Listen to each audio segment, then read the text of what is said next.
La case est tout petit à Diaba Dekle. Et ça, justement, c'est un acteur confirmé de développement. Et c'est ce que nous attendons de nos leaders, de nos hommes qui ont réussi, de nos acteurs politiques, mais également de nos acteurs de développement. Merci pour la case des tout petits. Merci également à notre tata, justement, à notre tata Anna pour avoir fait. Merci à Chiloba. Merci à toutes et à tous d'être venus. Vous êtes toutes belles, machallah. Toutes bien habillées. Avec ce soir, DJ Zou, mon très cher frère, l'homme de Tito de TV. Je vais essayer de faire un peu de pub, allez vous abonner, de vous abonner à la chaîne Tito de TV, c'est pour vous. Et cela a été initié par DJ Zou, l'enfant de Diaba. Diaba n'a pas de télé. Aujourd'hui, il a 28 000 abonnés. Donc avec vous, au moins d'un 1 million d'abonnés. Et ce sera une très grande télévision. Et c'est pour vous. C'est super important. Donc c'est un garçon très ambitieux qui a également beaucoup de talent dans son métier. Les batteurs. Après, on va reprendre avec Mohamed DJ.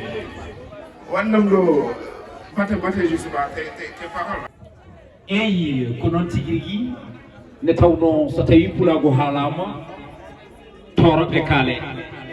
kala e moon gonɗo toroɗo yo muñi kelle mi nana baba Ousmane noon ko toroɗo toriɗo gueɗe mo torlaka e saaha mum ononi Billal Barama jigui nagguereɓe wasiraɓe gaari joom tuuɓe toksil baban tuuɓeji mawɗe kanko woni bata bate tan bata bate baban bata bate mo kewi wiide guiyel heewi jibinede koye ceeɓede mum so yeehi ha yori watta yiwde tigui ayi so tawi neɗɗo jibinama so tawi o wuuri o golli tan ko ɓi yimɓe foof kono so tawi o gollani ko yummakko tan jibini ɗum so ɓoyi seeɗa yummakko wiyama so tawi mi andi ko ni woni no mbayata sagande gonɗa tikkude tigui rigui min ɗeɗɗuma goto noon wawa wonde wuuro kono ne wawi wonde jikki wuuro kono kala mo jikku mum haala jikki jambere on wawa wonde jikki wuuro baba Ousmane noon ko neɗɗo jiɗɗo hoore mum battoɗɗo hoore mum jaguiɗɗo hoore mum ko hoore mum te wullata loore mum ay mi yima sey Kumar Kodala may si elma sey Samba Demba Ali Moutar utolatale joom hoore monde no ronaki bandu ñama e kurus ɓe mbiyanana e tattari sariguino futuri juɗɗi feññaki o mbiyata Samba jaguide taɗiɓe ɓurmo ko ɓoyde ko ɗum kono ɓuranimo yontede ko hawruno ko waɗi kono onne kadi ko hawri ko nana waɗa nden wonno ko sagane piété pelle keftene arɗo yanata arni barma bubelo mbaɓe wumba ɗon seɓɓe ɓe mbiyete jaji holla birɗe felle nango kuri condi sagaraɓe loftoɓe e gallaɗi bandu men ɗum ko nden hawri ɗo kono hande yimɓeɓe pirete ko haalaluji belɗi yimɓeɓe pirete ko kaalisaji e kawisaji ayi noon aɗa andi holi goɗɗo ma makko woni Abdoul Bohara ari yer dundu segel aljande Karim Simoɓe daabi e dundu tokara dundu kañum fiɗɗanno wudere wi Allah tan colle kore jalti nde tawno on ne kadi ko jokkol makko wadde noon so jibini ɓiɗɗo biyeteɗo Aminata Kane Diallo Jeeri Kane ɓiɗɗo jaɓɓo jibinede e nder oɗon duma Kane ɓiɗɗo parnoriɗo ha joni ko fini tawi ko Kane debbo mo Diaba Dekle Jeeri Ciwalle Walo ko aw ɗo kelon sekkanno jamma taw ñalawma haala ko gurol Fatimata Dulo moɗi pullo pernoɗo Badiane holi gonɗo yumma woni Ana Ngom debbo jiɗɗo hoore mum battorɗo hoore mum jaguiɗɗo hoore mum ko hoore mum te wayata loore mum holi goɗɗo bamma woni famɗa haala golle o woni baba Ousmane Kane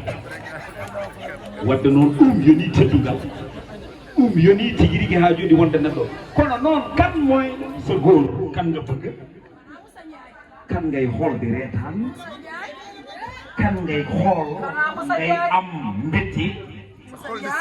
kan nga bëgg fanaan ci ginnaaw kon nag Njaay Jaata Njaay waaw gaynde Njaay xam nga jigéen yi bari nañu mais wuute nañu dëgg la fi nga labat nag foofu la waaye góor ñi bari nañ waaye wuute nañ de fi nga jël xale bi foofu la waaye nag ku ma xaw xam na ne góor ci biir góor waaw xam na ne carrément yow bu góor bu sant Njaay gaynde lay kon nag indo lañ la jox déggal li waaye jamaa noir la moo ko jël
Thank you.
dama ne ana ñi Serigne Saliou Mbacké sagal ci jamono dama ne ah Amina yaa war a sagu nag dama ne madame Ndiaye waaw monsieur ko am ko mel nii da ngaa war a sagu nag Amina ko am borom kër mel nii da ngaa war a sagu yam yaa di ki kam sagol kile di kër ndam sagol